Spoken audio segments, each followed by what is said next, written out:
Joe, thanks very much. And what a game it was. Padres take a 2-1 series lead. And welcome to the post-game show. You said it, but I'll say it again. Here with my guys, Derek Jeter, David Ortiz, Alex Rodriguez. And away we go for San Diego. Why don't we start with Tatis, since we just heard him with Joe and John in the interview. Man, not only has he been lightning hot in these playoffs, he's got a flair for the dramatic, because that place, the roof blew off with his home run. And it ended up being the difference in the game. He's the guy that people come to watch. And he's got so much flair, so much ability, that when he hits home runs like that, he looks like he lives for this moment. And that fan base was going absolutely crazy today. I love the fact that Machado is basically Tatis' role model. I mean, from the very beginning, when they start playing together, the relationship built up really well, and to the point where he's a leader for him, and he speaks his brains up. They always talking about game situation, how they want to execute it. They had that communication in between the two of them, and here's the result. I mean, this kid, when he's locked in, he just a headache for pitchers. I mean, this guy can drive the ball all over the field, and when he's healthy, guys, it's no doubt that he's dangerous. Yeah, it's easy game, huh? Like it just seems like it's an easy game for him. You know, he's locked in, to say the least. But you get to October, playing this time of the year, pitchers aren't just rearing back and saying, here, just hit it as far as you can. They have a game plan. You know, when we have these meetings going in the postseason, they bring every single scout they have in the organization, and they try to exploit every strength and weakness that you have. And he's been absolutely just dominant. So it's fun to watch. It really is. You know, Derek, I know you have a sister. I have an older brother and a sister, but what it feels like, Kevin, is like the Dodgers have been the big brother for a long time. Go back many, many years, decades.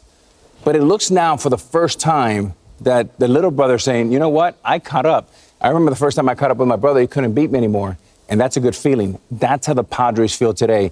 They're no longer intimidated. They can play there, here, or anywhere. They feel they can beat the Dodgers, and that's powerful.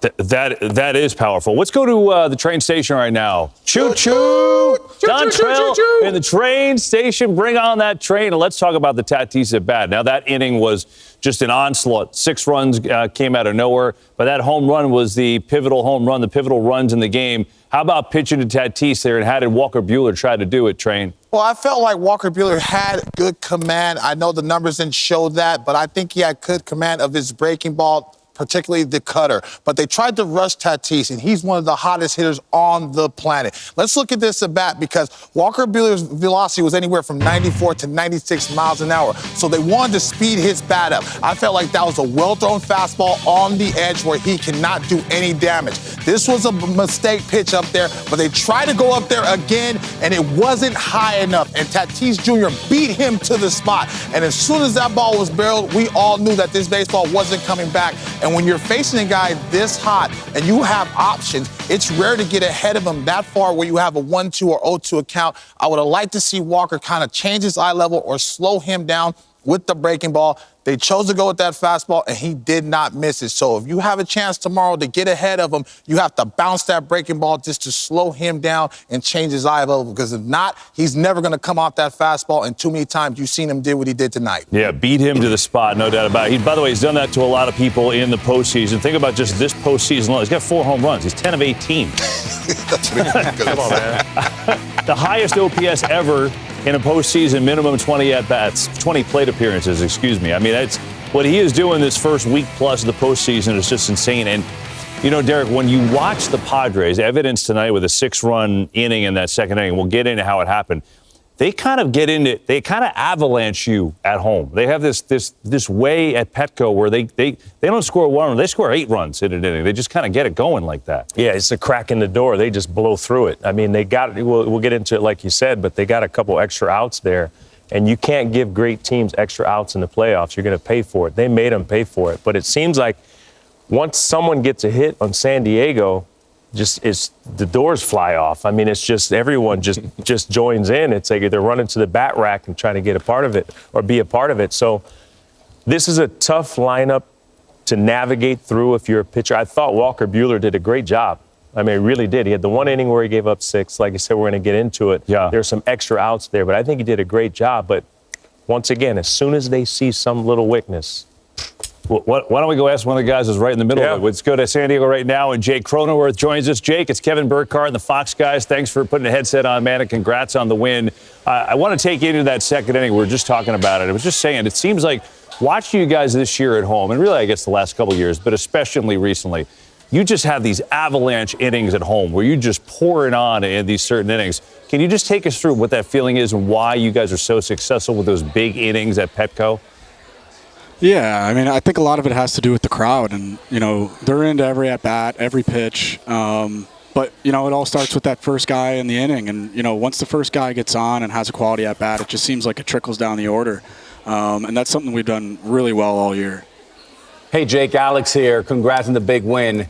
I'm interested to know, because I've been watching this team for the last couple of years. From your point of view, being in that clubhouse, in that atmosphere, what is different this year than in years past? Man, it's hard to say. We've had such good teams here in the past few years, and the 2022 team, and obviously last year's team was outstanding as well. But man, this year this group is such a family, and it didn't start in the off season or in spring training. It's just something that naturally happened over the course of the season, and the ups and downs that we had in the first half, and it kind of came out in the second half, and you could really see us lean on the experiences we had early, and those successes we saw. And we just continue to grow on that and, push in the second half. Hey, Jake, Big Papi right here. Congratulations on that big win. Thank you. Listen, when you guys played the Dodgers so much during the regular season, and you guys have a lot of back and forth going on, that ego as a player competing against the Dodgers seems like he had grown every year, year after year, coming from you guys. I see that you guys' body language competing against the Dodgers this year, bigger and better than last year. Do you guys talk about it as a team? No, I mean, that's a great team over there. And, obviously they're here for a reason. They're an outstanding team. And, it's awesome to compete against those guys because the games are, seemingly back and forth every time.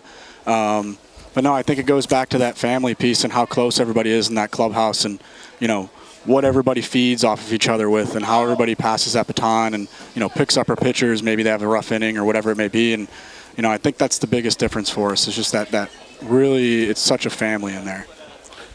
Jake, how are you? This is Derek, man. I was happy that they said you were going to be on because you're a University of Michigan, man. And we know a lot about noise at the big house there. So tell me a little bit about this San Diego crowd and how much you guys enjoy playing in front of the home crowd. Man, this place is, I don't know if you guys have been out here recently, but this is something special that these fans bring. And, I don't think we'd be playing the way we play without them, to be honest. We have a great group, but those fans in the crowd, and they show up every single night from a day game on a Wednesday in July to, Game 3 of the NLDS. And, man, they're something special.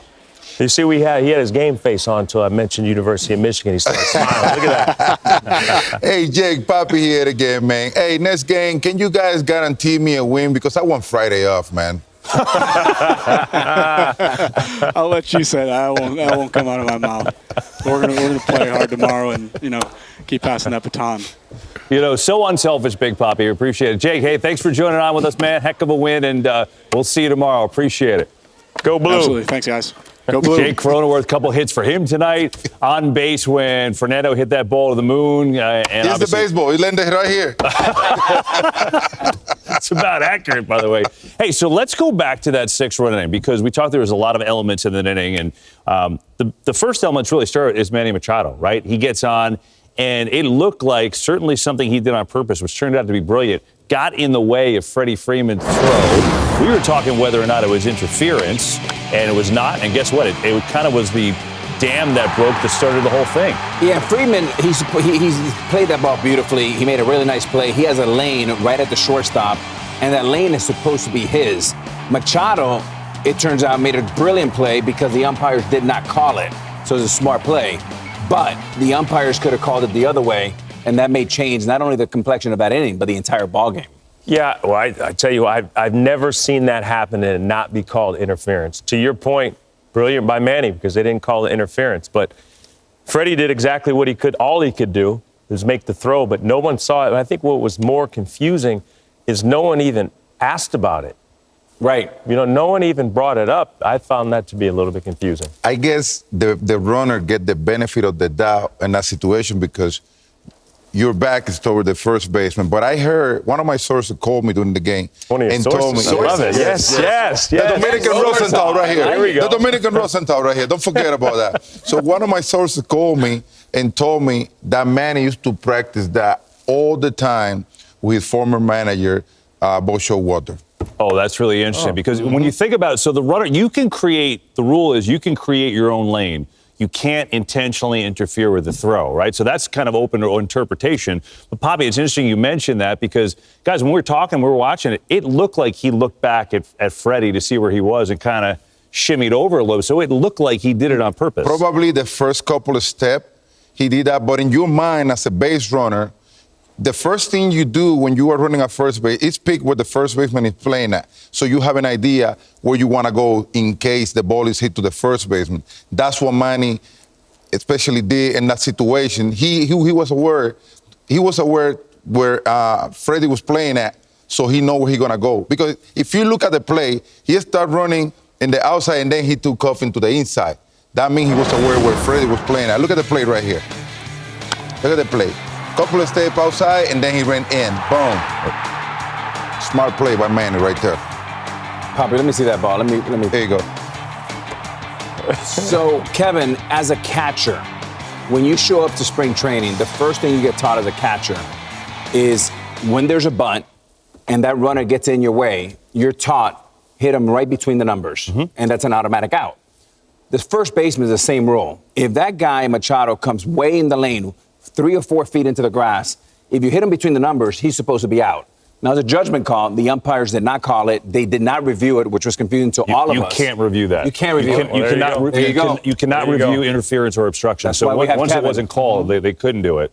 But your point is, they add umpires for the series. No one called it. No objection. It was very interesting. And no meetings or anything. And the point is, Machado is, by the way, if he does nothing, he's out. If he tries it, it's a 50-50 shot. And in this case, he won out. Good job by Manny. It's just funny. Manny's just always in the middle of everything, right? You know what he's doing out there, man. He know what he's doing. Yeah. But I mean, think about from his aspect. First of all, I guess if you're looking from the umpire point of view, it's hard to say that he intentionally interfered. It wasn't like he was waving his hands, right? So you could go that argument. It reminds me of Reggie Jackson back in the World Series against the Dodgers when he hit the ball with his hip. Yeah, that's you were a teenager. The hip check. But it's a brilliant play. My sources told me that was cool, too. And by the way, let's just give some credit, fellas. The umpires do a tremendous job. No doubt. But there is a blind spot there because if you're the second base umpire, your focus is on the bag and you have a lot of other responsibilities. You're not looking at Manny. You're looking at what's happening around the bag. The guy at first is checking out that. So it's a little bit of a blind spot, and, Manny took advantage of it. Well done. Let's not forget, Freddie Freeman is one of the best first basemen in the game. Indeed. If he's on his feet, he will create that angle, Kevin, so he can have that clear throw. Sure. But remember, he dove for the ball. He had no other choice than just throw from there. I don't know they turned 2 there because Jackson Merrill's running. Right. I also I'm amazed and impressed you were calling sources during the game to find out. My bad. I'm doing my homework. And Derek is watching. This guy spent 3 hours watching video 9 hours yesterday. of video. We put our work in. He didn't watch 9 hours of video when he played. I feel Alex. I feel outworked. We need For sure. Hey, my Want to sources go told watch me- film tonight? Yeah, we'll watch film Kevin, my tonight. sources told me it's time to go to break, so let's go. All right. Sounds like a good plan. Poppy sources say time to go to break. There's 26 players that everyone's got to be available in whatever capacity. We've got to win tomorrow night to then pick up the pieces for Game 5. I don't know how that's going to look, but certainly these guys came out with energy. We responded with the big Teo homer, and I feel good about preventing runs. But again, we still got to play good defense too. It's amazing. It's the same narrative for the Dodgers. Postseason starting pitching, and a lot of it, injury is involved. This year they've put 1 million of their starting pitchers on the injured list and haven't gotten them back. But it's like that's been their deal, right? They win all these games in the regular season. They don't have a healthy rotation. And I just wonder how they're going to try to piece it together to get to a Game 5 and then figure it out. You know what I've been wondering, Kevin, and we've been covering the Dodgers because they're in this, playoffs every year. Yeah. Starting pitching is still a theme that works, right? It's been 4 years since a Dodger starting pitcher has pitched 6 innings in a postseason, in the entire postseason. It's never happened in the history of the game, 160 years, where the entire postseason, you've never had one starter go at least 6 innings. That's a problem this year, and it has been for a $300 million payroll. Absolutely. But let me tell you, Kevin, when you are against the wall like that, tomorrow, before the first inning, everybody had their spies on the bullpen, ready to pitch an inning or whatever situation you had to face. Tomorrow, there's not tomorrow. You know what I'm saying? Do you remember that? It's late. Explain that one again. The folks at home need to understand this. Tomorrow, there's not another tomorrow. You got to think about tomorrow so you can get to the next day. You like that? Are you writing that, Kevin? Gee, did you get that?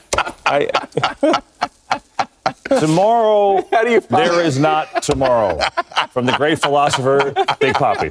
Hey, you know what? It's almost midnight, so it's today already, right? So there's not tomorrow. Midnight on the East Coast. What was the question? Tomorrow. Here's my question. Do you feel good on a bullpen game with your season on the line? That's my question. No, I don't feel good about it. To his point, look, we're talking about the Mets, Mania. Look what he did today. You have to have starting pitching. Not saying that they can't win a game, but the common theme for the Dodgers over the years, they have great regular seasons. They go home in the playoffs. The reason why they're going home in the playoffs is because you need starting pitching. I get the fact that they have a strong bullpen. That is very important. But you can't rely on the bullpen every single day in these short series because you're going to burn them out. You need some starters to go the distance. Derek, let me ask you a question. If you have a great bullpen, not good, but great, October 3rd, and you overuse them, are you going to be great by October 30th? No. They're going to wear down. Yeah. The last guy that threw 6 innings for the LA Dodgers was Max Scherzer in 2021. This is a $300 million payroll. You have to address starting pitching, or else you're not going to win championships. And for those people that say, well, they used the bullpen the entire year, or this particular team or that used the bullpen the entire year, you're using a lot of different pieces in the bullpen. You get to the postseason, you're rolling with 3 or 4 guys. You're in trouble. That's right. And you got to use them day in and day out in high leverage moments. Look at the screen. TBD versus Cease. So Dylan Cease, by the way, going on short rest, which is something he doesn't normally do, but they had some other options. They're going with Cease, who, I guess kind of their co-ace, who did not pitch great, by the way, on Saturday. So we'll see how that works out for San Diego, but probably feel better about Cease than TBD necessarily. And I love short rest for Cease. I love short rest. Why? I love short rest. TBD, not good, Kevin. No, that's even worse. Nah. But I remember that our guy CC, all our guys went shorter. When you pitch shorter, you have the adrenaline. You have the adrenaline of that incredible fan base going crazy. A little bit calmer. You don't try as hard. It's not a velocity test. It's about a pitchability. And you focus more on pitching, executing your pitches, not on how fast you're throwing. I like that a lot. That's interesting. We'll see how it works out, but the Padres with a chance to advance tomorrow.